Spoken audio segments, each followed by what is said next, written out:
Welcome to the Hallmarkies podcast. We are really excited today. We have a very special interview with one of our favorite writers. We love talking with the writers. And I am film critic Rachel Wagner, and we're here to talk to screenwriter Topher Payne. And Topher, thanks so much for coming on the podcast. It is so great to be back. Thanks. Yeah, and we also have a co-host Cammie's here. Hi, everybody. Happy New Year. Yay. Yes. So, Topher, tell us, did you have a good holiday season? I had a wonderful countdown to Christmas, and got that's not what she asked, Topher. I got to go home to Mississippi. My sister, her boys are now 11 and 13, and since they were babies, my sister has always claimed Christmas at her house because, you know, the boys are so young and that's where Santa knows to stop and all of that. My mother put her foot down this year and demanded we are all coming back to the homestead. Whoa. And it was awesome, because when I go to my sister's house, I'm somebody's uncle, but when I go to my mama's house, I'm somebody's baby, and that's way more fun. Yeah. Can't argue with that. It's true. It's the only time that I ever get, even though my parents now live pretty close to me, but the only time I ever get like really homesick for my mom is when I'm sick. And then I'm like, oh, I just want my mom to take care of me. Because you're not going to feel one bit better until somebody pats you on the head and tells you how pitiful you are. Yeah, that's right. Well, that's one way to look at it. Yeah, no, it's the only way to look at it. No, that is medical facts. I will stand by that. There was one time they lived in California for forever, and there was one time I was so sick. I kept coughing and coughing and coughing so much my whole body hurt. You know, every cough, and it was just I was miserable. And I got on the phone and my mom, and I was just like, Mom, and I was just crying and just miserable. And she actually came and rescued me and took care of me. I was like my one super needy moment as a child, an adult child. Was when I was so sick. So I'm praying this year. I got my flu shot. I'm just, please don't get sick. I'm trying extra hard, drinking that orange juice, you know. I don't know. So emergency, baby. I live by it. Exactly. Every time I get on a plane. Yeah. So what we thought we would do is first talk about your summer movie, Roman Love. I rewatched it yesterday because I think that it's a unique story. Like it's, you know, because so many people always say, oh, all the Hallmark movies are the same. Well, this is one that's different. I've never seen one where, I appreciate that. Yeah. I've never seen one where somebody is hired to play the role of classic remake of a classic film in a European location. I mean, or anything like that. Like, it's different. I appreciate that. That was something that I really liked about it too. Is it was not your cookie cutter plot line. It was a step off of the iceberg, I guess you could say. Mm-hmm. Yeah. And so, how did you come up with the whole idea? When I was putting it together, you know, it's based on a novel by Anita Hughes, and as with any book to screen adaptation, there's no way you're going to be able to grab everything that everybody loved about the book, just in terms of the amount of time you have to tell the story. And so the first thing I do with any of these literary adaptations, the same was true for A Gift to Remember, you start with reading the book and what is your takeaway and kind of what is the emotional experience that the author is offering up. and what they were trying to convey to the reader. And if you can connect with the priorities of the original storyteller, then it gives you this really great diving board to be able to get into the deep and figure things out from there. And the thing that really struck me with the book of Roman Love was there was a quieter, more subdued approach to the storytelling that I found really endearing. And so I loved the pace of the book. And that was one of the things that I really tried to approach in doing the adaptation for the screen, is getting that that sense of we are on Italian time now. And things are a little more languid, and there's more of a relaxed atmosphere. And then the piece of it that I was bringing myself is my background before I started writing movies was as a playwright. And I started, as most people do in professional theater, with doing avocational and community theater. And with my lead in that story, I loved the idea of this young woman who is an undiscovered talent, but not an inexperienced one. She has confidence in her abilities. She knows how to play a character. She knows how to tell a story. She's being given the opportunity to do so with a much larger audience now. But this was not a crisis of confidence for her. This is just the intersection of preparation and opportunity.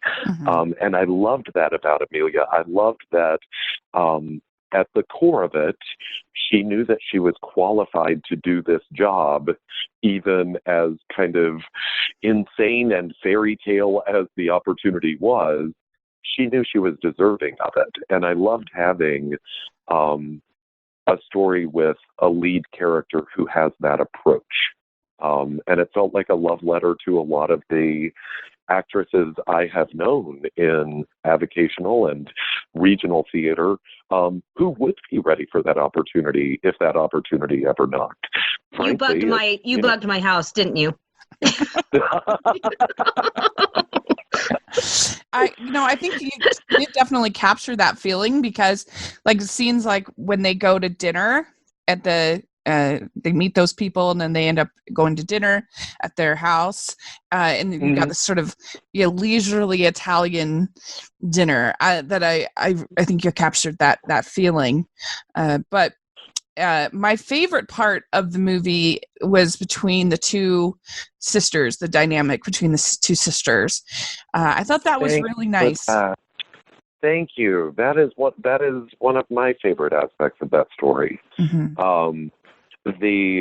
The idea of that she did have, her own dreams and aspirations, and then the responsibility of family presented itself, and she had to step up in that moment, and making it clear that doing so is not a sacrifice. I know it but it is a sacrifice, but that doesn't necessarily mean that she's bitter about it, or that it's regrettable. This feels like a weird tangent, but I swear it relates.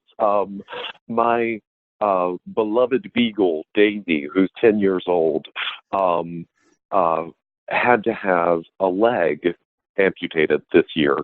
And she's the most amazing wonder dog in the world, and her adjustment to being a tripod has been immediate and delightful. And the vet said it's so much harder on the pet parent than on the pet itself, because dogs don't have any sense of lost opportunity. They're not saying like, oh, I had so many plans and now this changes it. They deal with the immediate circumstances and start making the adjustment. And so she was up on her feet and walking the day after the surgery, and I'm marveling at it, and I'm sitting on the couch sobbing, and meanwhile the dog's just being a dog. Right. And the little life lesson within that of just, if you face the immediate circumstances in front of you, and figure out how to manage what the immediate need is, life will take care of the rest. Yeah. And in the relationship between the sisters in Rome and Love, people who make that sacrifice, even when it is not in any way a regrettable choice, when they make a sacrifice for family and understand that this particular aspiration, the timing is off because my focus has to be on either my family of origin or my family of choice. Mm-hmm. And that priority needs to be, we don't celebrate those people to the extent that they deserve. Mm-hmm. And because those are the people that keep the world going, Yeah. Well, I can really connect with it because, like I said, I have siblings that are way younger than me. My youngest sister was born when I was in college, when I was 18. And so I definitely, it was something that obviously my parents didn't die or anything, thank goodness, but I definitely did a lot of like co-parenting and a lot of my own ways, a lot of sacrifice with them and spending a lot of time with them. And so anyway, I could connect with it. And it's certainly something I thought about many times, like what would happen if I had to step in and yeah. With having three younger siblings that were a lot younger than me, was something that I would think about every now and then. Sometimes it was in nightmares, but yeah, I mean, it would be completely overwhelming, but that's what you do for family. You do for family. And the interesting thing is, we're talking, this is the conversation that is inspired by a Hallmark summer romance. Mm-hmm. You know what I mean? Yeah. And so for those who may have already decided what stories are being offered up there without actually investigating it, the writers I know working for the network, and certainly whenever I'm given the opportunity to tell the story to the audience, you have, of course, the central, romantic storyline. And then within that, there are so many opportunities to communicate things that are important to you. Mm-hmm. Thank you. Yeah, for sure. Yeah.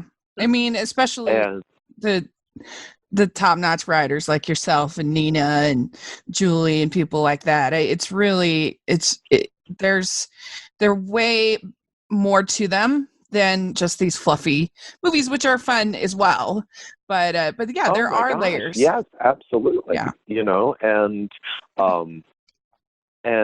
But it's, I don't, I bristle at the label of escapism, mm-hmm. Because that's kind of antithetical to what I'm trying to do with the audience. I don't want them to lean back. I want them to lean forward. Mm-hmm.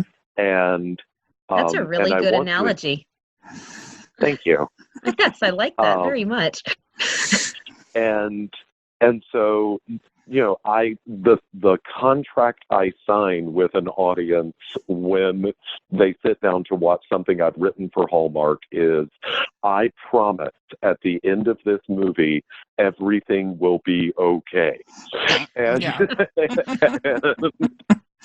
and so I will give you that. I promise by the end of the movie, everything's going to be fine. And then let that put them in a comfortable place to be able to receive the story. I don't want to stress anybody out while they're wrapping their Christmas presents, but there's so many opportunities to celebrate individual lives and individual choices and circumstances that I know the audience will find relatable.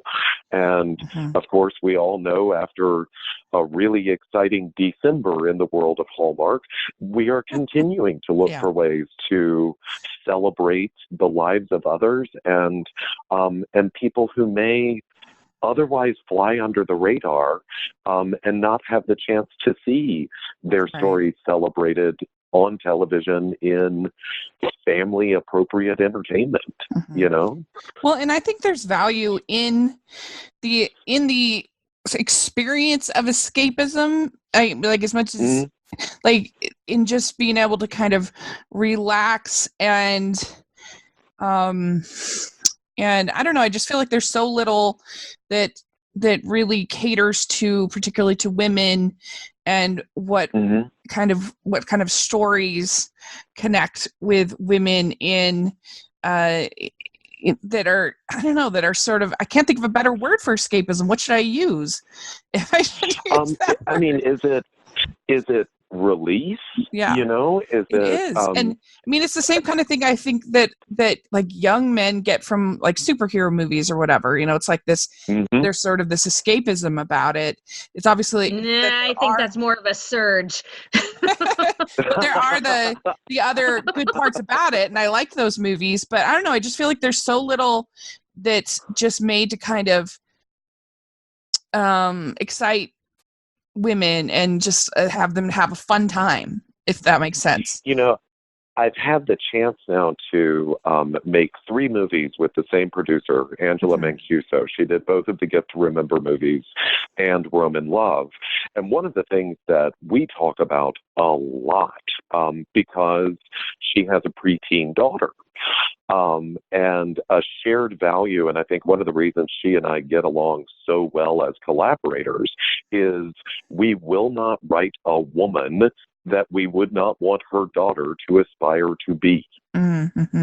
Ooh, I like that. And that does not mean that the heroine of our film is going to make the right choice at every turn. You know, that's drama. That's, that's the reason you're telling a story. Right. But in terms of how are we presenting her, and most importantly, is she a woman that things happen to or a woman that makes things happen? Well, and this is interesting because you talk in the movie about the downer ending of Roman Holiday, and I was curious. I was curious, how do you feel about that ending? Do you feel like it's a downer ending, or do you feel like it makes the movie? Oh, not at all. I completely disagree with Philip in Roman Love on his assessment of Roman Holiday. Yeah. Good. And you want to talk about breakthroughs that that writers aspire to. I would love to be the first Hallmark writer to write the romance where they don't end up together in the end. And I know one day it's gotta happen, guys.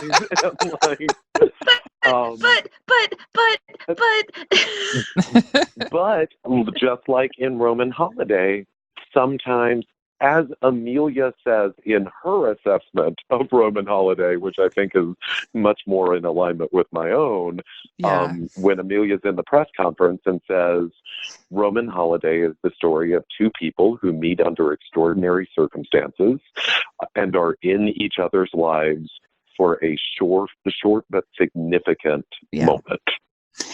And those stories have value as well.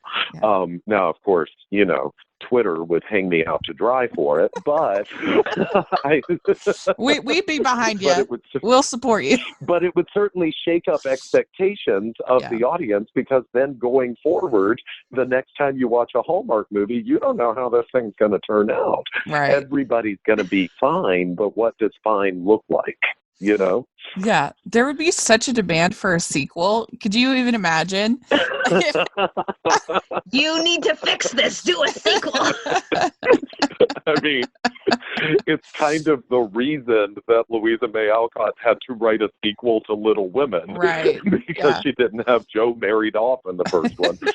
And oh my goodness! And I think, but I think it's such an exciting time to be writing for Hallmark, because I think, and Roman Love is a good example of finding ways to expand the reach of the storytelling and the types of stories being told. Mm-hmm. And I follow the hashtags just like everybody else. I know that there are diehard Hallmarkies that saw Roman Love and that particular film wasn't their cup of tea. Uh-huh. Well, that's fine. Right. Because I know other people that may not ordinarily sign up for the Hallmark recipe who found this variation of flavor refreshing. And I love that we're making room for those possibilities. Well, yeah. I mean, they make, 100 and something movies? You're not going to like all of them. We're up to that now. You're not going to like all of them. Surprise, surprise. Well, good Lord, if you did, then you're not very discerning, And, yeah. And so, but I really enjoyed it. So I'm on team Roman Love. I really enjoyed it. Thank you very much. Yes. And the locations were just extraordinary. Okay, can we talk about that? That's what I want to talk about. I want to talk about those locations. My mother went to Italy on vacation this past summer. And so when she saw that Roman Love was coming up, she got all excited and she said, "Cammie, can we watch this together? Can we?" I was like, "Yes, Mom, we can watch this movie together." And then while we're watching, I had to keep pausing it because she said, "I went there. Oh, I saw that. I saw that." she got so excited about seeing all of these places in a Hallmark movie, because we love Hallmark here in our home and in our family. Well, I should say my mom and I do, and my daughters do. Yeah, my husband and my brothers. Yeah, we're just going to leave them out of that. But anyway. That's fine. My husband has only seen 5 Hallmark movies, and all of them are mine. Yeah, they're all yours. Yeah. But I thought it did a better job of showcasing Rome than the Christmas in Rome. I agree. Which I have not had a chance to see. I can tell you from a production standpoint, we had an Italian production team on that, nice. And so we had an Italian location scout. We had an Italian location manager, and so if you're shooting local, then having people that already have those established relationships can go a long way in being able to get that amazing crane shot of her at the fountain, Yeah. And because the logistics of filming in an ancient city can be rather tricky. And I'm sure. And they found so many creative solutions. Shooting at the Coliseum is a logistic nightmare. And then someone on the production team said, there is this one hillside where you can get an amazing view of it. And that's what we ended up doing in the movie. That's amazing. Oh, yeah. Christmas in Rome was lovely, but it definitely did not have the scenic shots that Roman Love did. Yeah. One last question about Roman Love. So I was wondering, do you connect with Peter's struggles to write his novel? And so just in writing, I was just wondering if that was I do. I definitely connect with the character struggles of having the cat walking across the keyboard when you're trying to write. That's funny. For you, it's a cat. For me, it's an 18-month-old. Yeah, that sounds about right. See, but at least yours will grow out of it. I hope so. Fred's gonna do this for the rest of his life. Oh, man. Fred, that's a great name. It's such the thing that I connect to is that everything changes for Philip as a writer after getting out of his apartment and going out and living. And he is inspired to write by this really, really great day that he has with Amelia. And that's always my cure for writer's block, is stop trying, go live. And something will inspire you and send you racing back to write it down. But the best cure for writer's block is stop trying to write. Go do literally anything else.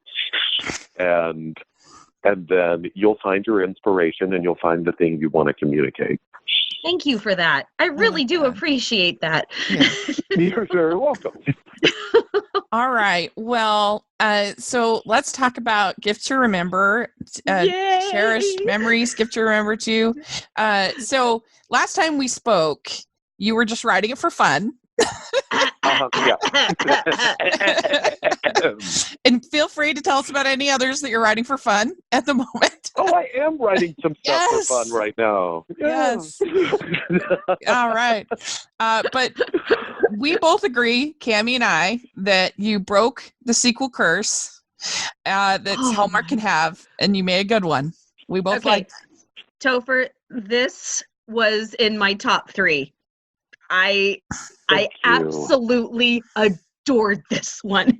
And I'm one of those people that I actually like sequels because I get so tired of the two people getting together at the end of the movie. I want to see them as a couple. That's one of the reasons I liked Return to Me so much, because we got to see we got to see them in a comfortable relationship, and then the drama broke. And I love seeing what happened after the first kiss. I love seeing what happened when they are in a comfortable relationship, but I also will agree that sometimes sequels can totally crash and burn. And yeah, this was in my top 3. I absolutely adored this one. I know I'm jumping the gun a little bit here, but I'm going to say it anyway. That proposal, I mean, the only thing that would have made it more perfect was if he had gone down on one knee, but for some reason, I really didn't care. Well, it's snowy streets. He can't go messing up his pants. He'll slip and hit his head again. Exactly. I can't tell you how much I appreciate that, because I am very proud of how that story turned out. Oh my gosh. So amazing. And all due credit to Melissa Hill, who was the author of the original novel. And when we started talking about the possibility of doing a follow-up, I went back to Melissa, and because these were her characters, she introduced them into the world. She did not write it then. She didn't write a sequel. Okay. Because there is no sequel to the book. Okay. And when we were in conversation about it, and Melissa was already off on many, many other projects, and she's doing exceptionally well, both as a novelist and now moving into television. And her blessing of the book is mine, the movie is yours, take it. And from one writer to another, for her to give the gift of her confidence that I would take care of her characters, That says a lot. I can't tell you how much that meant to me. Sure. Because I don't know what my path forward would have been had she not, had she had any degree of totally justifiable hesitation on someone taking up the continuing lives of characters she created. But I had her trust and I had her confidence, and I really, really love the character of Darcy a lot, and love what Ali Liebert does with that character. But in the first film, Aiden doesn't get his memories back until, the final 15 minutes. And so we never got to see what they're like when we're not compromised by his brain injury. Right. Yeah. And I was so excited to be able to find out how they relate to each other. And Peter and Allie have such easy chemistry together. And this time around, I knew I was writing for their voices. And I knew that I was writing for Tina Lifford as Mrs. Finley. And so it felt like I was just getting back together with old friends. And it was a joyous process writing that. It was absolutely delightful. I don't know that I've ever had so much fun writing a script. Oh, that's so cool. You could tell. It just had a really good spirit about it. But I was wondering, since we're talking about the proposal up front, did you have been, I think, fairly recently married? I was wondering if your own experience you drew from any that or was there a model of a home involved? No, but there was months of planning and a lot of crafting. My husband loves horror movies, particularly horror movies from the 70s and 80s. So I planned my proposal. I claimed I was in Los Angeles while I was camping out at a friend's house, and then he went to celebrate a friend's birthday at an escape room. And then once he was in the escape room with 7 of our friends, all of the clues in the escape room, and it was all horror movie themed, so he was super excited about it. And then all of the clues turned out to be his favorite movies. And oh my gosh. And he still wasn't catching on. He just thought he was really lucky and he had really good taste. And that's funny. Oh boy. And so all of the props and everything were designed to make him believe that this is just coincidentally an escape room that he happens to have the exact knowledge base a person would need. And then it eventually built up and built up and built up to the proposal, and then door flies open and it's me. But first he had to solve the riddle. And so the thing that shares with Gift to Remember too is just going insanely out of your way for a proposal. Right. But the thing that I wanted in my proposal that I definitely shared with the character of Aiden is I wanted the proposal to be a celebration of the person that I love. Mm-hmm. Because ultimately in that moment where you are pitching a life together, it's the cumulative effect of everything that you have learned about this person, and everything that you want to celebrate. And you want them to feel seen and acknowledged and embraced. Because when you're making that pitch, ultimately that's what you're saying is, I see you, I acknowledge you for everything you are, and I never want you to go away. Oh, that's so great. I love it. Well, I think you did a good job then. And one of the things I liked in particular about A Gift to Remember too was I think almost more than any other Countdown to Christmas movie, it really got to the heart of of Christmas and why gift giving in particular is important, and to the core of kind of thinking about the other person and how you can express your love for them, and how you can that because we hear a lot of times, the kind of commercialization of Christmas and whatever, and sometimes there's platitudes about that, but I just thought it really got to the core of what makes Christmas special as far as thinking about another person and expressing it was the ultimate thoughtful gift. Yeah. Which I liked. And how did you get this whole idea for the Christmas Village in the movie? Because y'all, I'm a Hallmark writer, and all I do is sit around thinking about Christmas. What were we thinking? Sorry.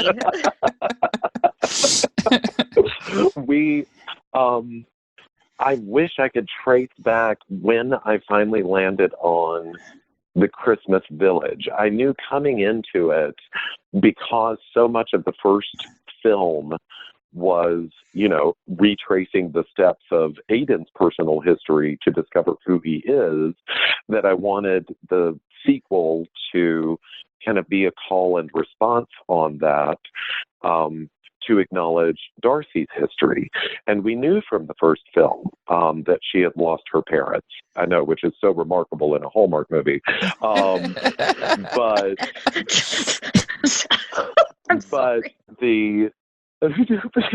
the difference in this one, by having the sequel and having the approach to the storytelling being learning to embrace and find comfort in your personal history, even the painful pieces, because they made you who you are.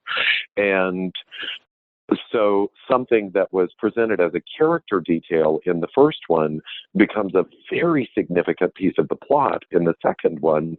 And I don't see or haven't seen a lot of opportunities in Hallmark films to explore what the emotional fallout is of the loss of a parent, or in Darcy's case, the loss of both parents. Sure. And she's so relentlessly optimistic and positive, and I don't feel that lived experience is at odds with that detail of who she is. And I wanted to be able to present that piece of the character and explore it a little more.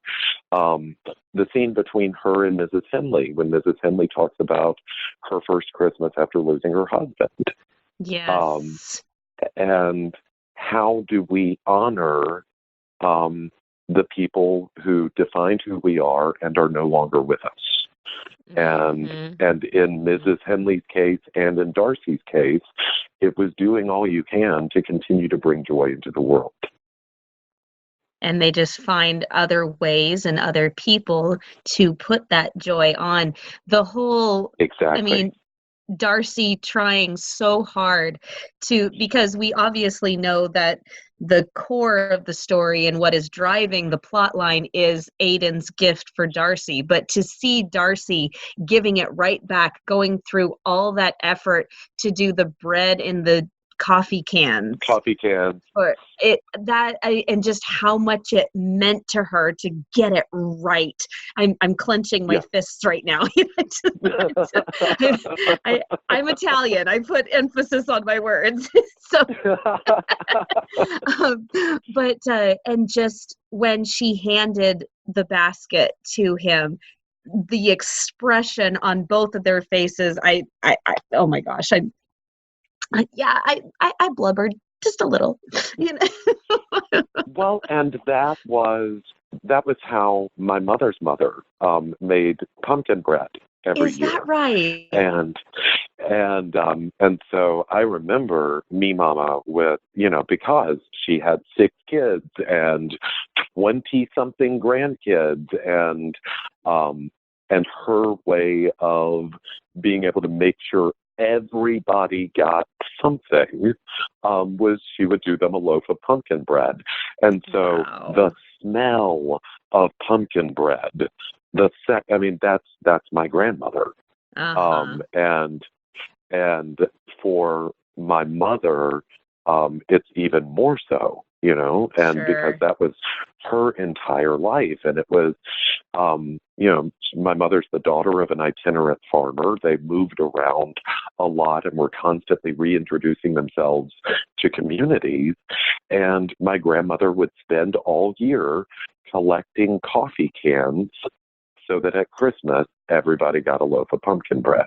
Oh my goodness. Oh my goodness. And see, that's just you pouring your soul into your writing, which just makes it all the better. That was a beautiful, beautiful thing. So speaking of your writing, I'm going to sidetrack a little bit here and I guess move on to another subject. But one thing that when I was watching it for the first time, I almost jumped up and cheered when this happened in the film. When Darcy is outside the door knocking and then he says, "It's Darcy, cover it up, I can't, the paint's still wet." And so he comes out the door, "Hey sweetheart," but the big thing, so number one, I'm laughing hysterically right there. But the big thing that I loved is that he told her that it was for her Christmas present. So, Instead of setting up a false conflict. Oh my gosh.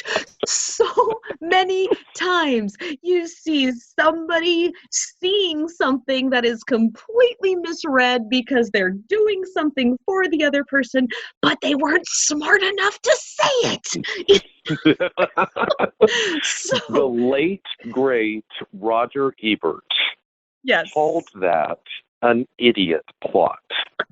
And an idiot plot is when the entire plot of the movie hinges on two people not having a conversation that they would have to be idiots not to have. And that's that's great. Yeah. So we have an idiot plot because these two idiots didn't have the very simple conversation that anyone would have. And so that always stays with me in writing, where it's like, okay, but realistically, wouldn't you just ask? Or wouldn't you just tell this person this thing? Thank you. And you can still have a totally satisfying story without having to rely on an idiot plot to get you there. Well, and you still had fun with it because Darcy says to Aiden, "So Marcus told me, oh yeah, my sister tried that on me. Never worked with her either." Yeah, I mean, so you still had fun with it. But she knew that yes, he was acting fishy, but it was for her Christmas surprise. So there's no reason to get horribly jealous. Yeah, don't worry. He doesn't have a girl in there. You're not going to break up. It's the week before Christmas, and he won't let you in the house. What do you think it is? Let's think about this logically, please. Well, while we're on that scene, so I have to say, I am very big with pet names. I love pet names, and my husband doesn't use them very often. And so one time he said, "I love you, honey." I'm like, "What'd you call me?" So I said, you just called me honey." "Yeah." So I was watching the movie and I was like, they've been in a relationship for an entire year now. Where are the pet names?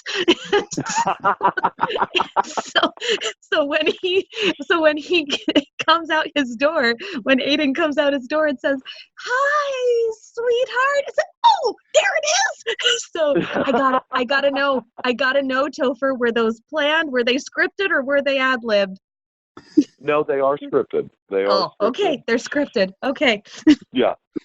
And, and thanks to Mrs. Henley owning an apartment building, I managed to get all of the benefits of the two of them cohabitating without them actually cohabitating. That was very smart of you. I think that's sweet, them living in the, I'm a bit of a traditionalist, and so I think that it was very sweet that they were just living one floor away from each other, and he can go down and see her anytime he wants to, or up. Was he down or was he up? I can't remember. He was downstairs, she was up. He was down. So yeah, when he just goes up one flight and says pizza and a whole lot of Christmas, it was precious. And then they both have access to the rooftop deck. They can enjoy the amenities of the building together. It was very smart. It was very smart. The rooftop scene. Oh my gosh. But Topher, I have to ask you, so do you have a love for information management, or did you just, how did you end up working that into the I was like, this is quite the reading. Everybody's pretty excited about this book about information. While we're on the scripting idea, while we're on writing the script. Made me laugh. What I needed for Pat Young's book was a book that is not bad, that no one would want to read. And well, that's like, one way to put it. I'm like, a book that is clearly not going to be the runaway bestseller in anybody's bookstore, but is his passion project. And I'm like, okay, so he's going to nerd out on something, and it has to be something that I don't have to pay for the rights for.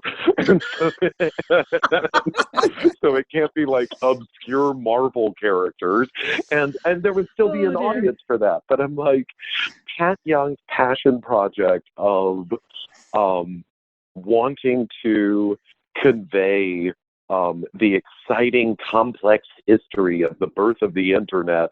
I believe that as his passion project.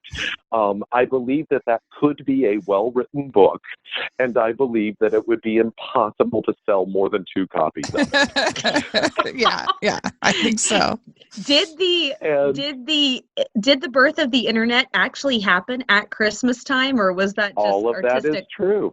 Really? All of that is true. Yeah. Because you talk about how you want to, as a screenwriter, you want to teach people something. And I learned something right there. And I immediately started wondering, is that what really happened? And all of these questions started. All of these questions started forming in my mind. So connection. Yeah. Oh my gosh, that is so cool. No, I know, right? It was a gift. Now you want to read Pat's book. No, I'm good. Thank you. Plus, it allowed me to make a good Al Gore joke on the podcast. So thank you. Oh my word. And she did. I did. She did. Yes. And so the surprise, all right, so the two things about Christmas Eve at Chaucer's with Pat Young's book, he tells you his entire family is there.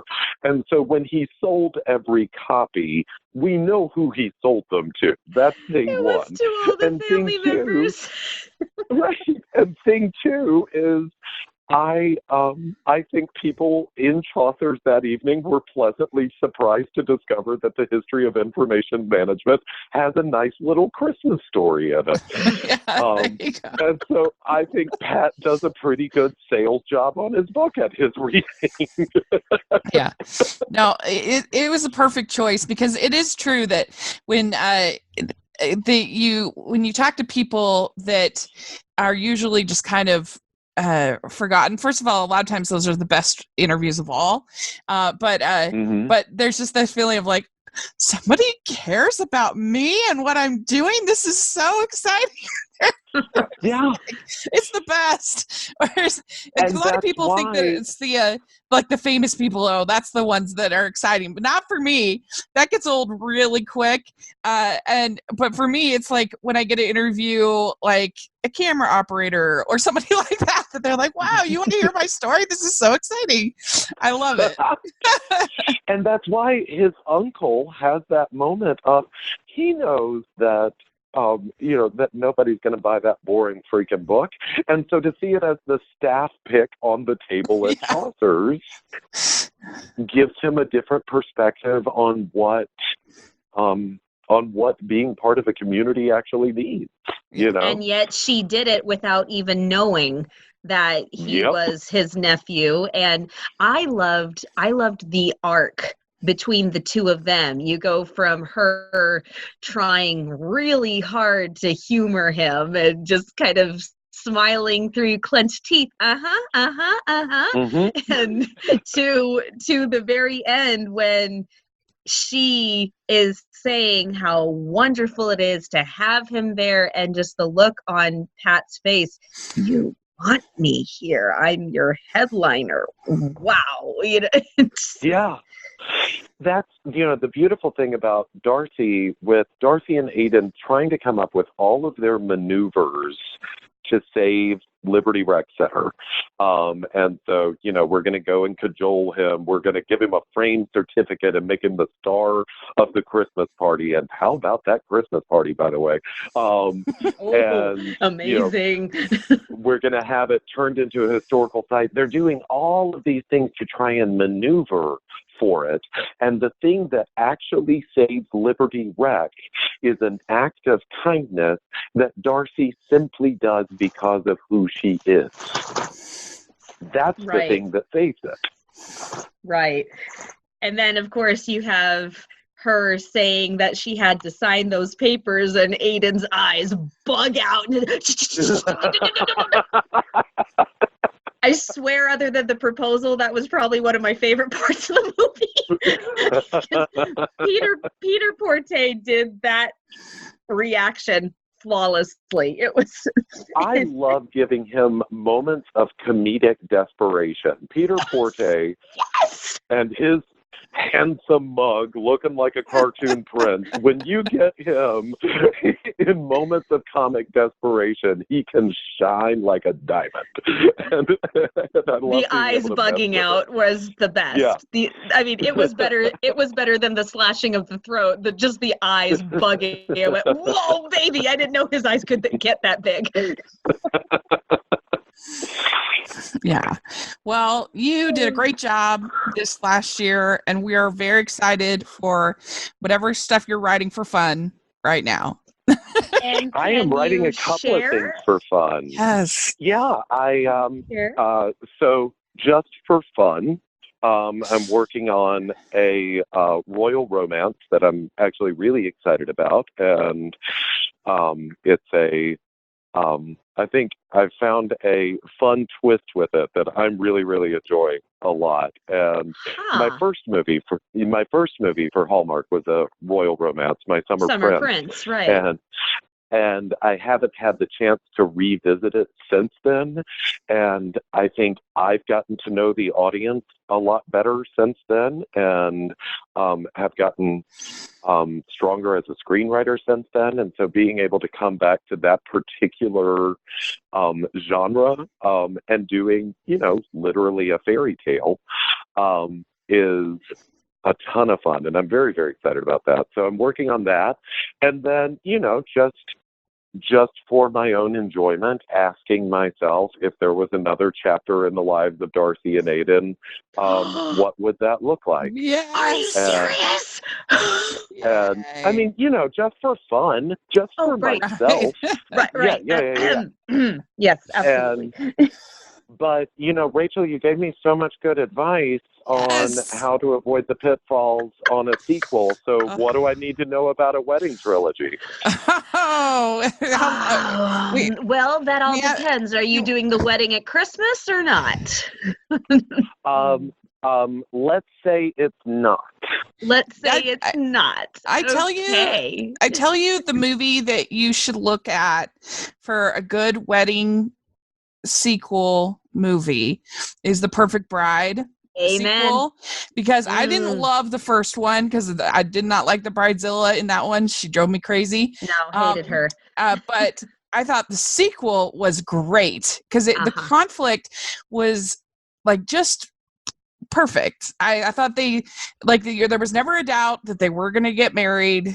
They I don't know. It would just please avoid the Bridezilla. Please, I hate it. It's the worst. And our Darcy could not turn into a bridezilla. She doesn't have it in her. Heck no. Although she probably would fall asleep in her comfy chair on her wedding day. I guess the thing I hate about the brides, I get it. The weddings are stressful. I understand that. Mm-hmm. But they have to, I guess maybe it's because I'm almost 40 and single. And I just feel like you are so blessed. You are so lucky that you found somebody that wants to marry you. I don't want to hear it. I don't want to hear the complaining. I don't want to hear just because you might not have the perfect flowers or the perfect whatever, or your dress isn't perfect. I don't want to hear it. And so I can't. I hate it. I hate it in stories. And hey, I agree with you. And I've been married almost 12 years. So I agree with you. I constantly told my husband when we were engaged and my mom, I said, do not let me turn into a bridezilla under any circumstances. You stop me. And so that's what I liked about the Perfect Bride sequel, is that I felt like all the conflict was just kind of life, and her, meeting this ex, but like not in a romantic sense, but just like all of a sudden she has to work with him, and how's that going to work, and that conflict there, and I don't know. Cavan's character never went off in a jealous rage because he saw the two of them together. Yeah. So go and watch Perfect Bride 2, Topher. That's a really great way of putting it. I absolutely will. One of the things that I keep thinking about as I'm, doing this for my own enjoyment is because, I still make it a big point of pride that at the end of my first movie, the guy moves to the girls' town. And then we see their happy, functional life in Philadelphia in the second film. And we've never really gotten to see the life that Aiden left behind in Ohio. And that would be fun. And when you're actually considering, spending the rest of your life with someone, and we know she said yes, that's where we left things. That's where we left it. But she really only knows the version of Aiden that she has known in Philadelphia. And he had a whole other life before he moved there. And so if you go with the idea that they spent their first Christmas together in Philadelphia, and then in the second film, the idea is that they would be going to Ohio for Christmas after Christmas Eve at Chaucer's. So they go home to Ohio for Christmas, and she shows off the engagement ring. But when you go to visit someone's family, you're just seeing their family. And I kept thinking what that wedding shower in Ohio is like when suddenly she meets the full breadth of his prior existence. Oh boy. One of my favorite Hallmark wedding movies, it's not a sequel, but I loved the Christmas movie from 2018 called Christmas Bells Are Ringing.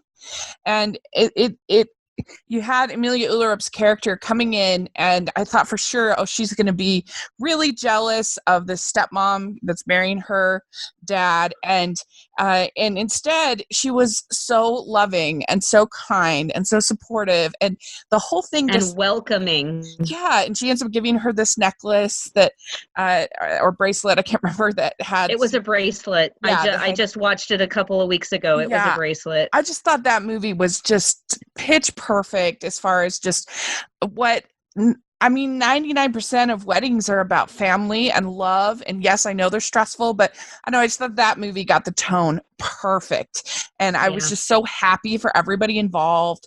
And it's not like it was free from conflict. They had conflict, but it just felt more grounded and not like, how dare I not have the pedophores I wanted, or you know what I mean? Yeah. I can't deal with that. It's just the worst. So that's my advice for you. So, because course, we have so just, much room to give you advice. but that's I mean, I'm still ultimately trying to write my first novel, so But if again, of course, just writing it for fun, but it's my first opportunity to write a wedding story. Yeah. And, and I did just get married in 2018. And so all of that is very fresh on the mind. And moreover, I have been the officiant at 6 different weddings. Holy moly. And we learned so much from that process. And Daniel and I, in the process of planning our wedding, with lessons learned from the couples that I've been able to be on the inside of their planning, we just kept asking, wait, are we doing this for us or doing this for them? Yeah. Is that how you got that incredibly profound advice that the older couple gives Aiden and Darcy? The whole give your best to your spouse every once in a while. Don't just don't just vent to them, and it takes a lifetime to learn how to love someone the right way. Is that where you got that? Because those 2 pieces have stayed with me. I wrote them. My niece just got married on the 3rd, and in the guest book I wrote that. I said, just remember, it takes a lifetime to figure out how to love someone. I got that from that movie. Whenever and however you can, save the best of yourselves for each other, is the advice that I have given at every wedding I've ever officiated. And then, well, good for you, because that's great advice. And because it's so easy to take what's directly in front of you for granted. Yep, it is. And so I'm excited about having the chance to just explore, okay, well, what would I want to say to a few million people if we're talking about weddings?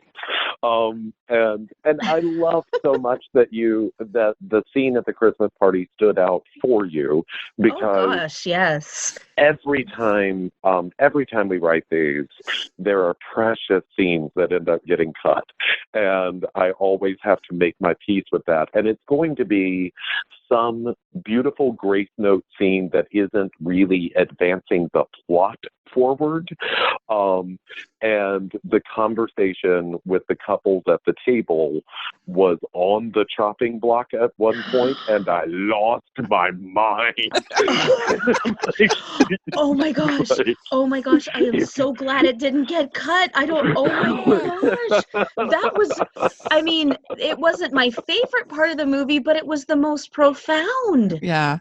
It was so essential, because I needed a moment for a couple that is thinking about marriage to have a conversation that includes the concept of what that really means. With someone who's been there for so much longer. Exactly. Yes. Oh, gosh. So that you don't have a proposal that's just coming out of nowhere. There has been the topic of spending a life together is something that carries through. It's the conversations you have that lead up to a proposal, in my experience, Mm-hmm. And I wanted the characters to have that, and so through some very judicious and careful cutting, they were able to make time for it, and I was so relieved. Was one of the scenes that got cut him opening the present from her? Because I wondered what his reaction to it was, but I figured it had to be cut because of time. It was that, because the assumption would be that she was planning on giving him his gift on Christmas morning. Right. But I have to give a shout out to the estate of Patricia Highsmith for giving us permission to use the title of the book and the cover of the book in our Hallmarkies movie. It was the first such request the estate of Patricia Highsmith has ever received. And she is best known as the author of The Talented Mr. Ripley. Oh, wow. Nice. So I guess they don't get a lot of requests from people that want to give them a shout out in a family Christmas movie. But I think Aiden has very good taste. Apparently. Well, you're the best. We had such a great time talking with you again. A second time. We'll definitely have a third time. And, Heck yeah, we will. Yes. When the wedding comes out, the movies you're writing for fun. Yeah. So how can people follow you on social media, all that fun stuff? So I'm on the Twitter on Topher Payne. That's TOPHERPAYNE. I'm on Facebook with Hey Topher, and you can go to my website, topherpayne.com, which lets you know all the stuff that I have written or I'm currently writing for fun. Great. We'll have all that in the description section. And this has been really fun. I feel like we could just keep talking for like two hours more. I do have to go get my girls from school, though. Yeah, So. I know.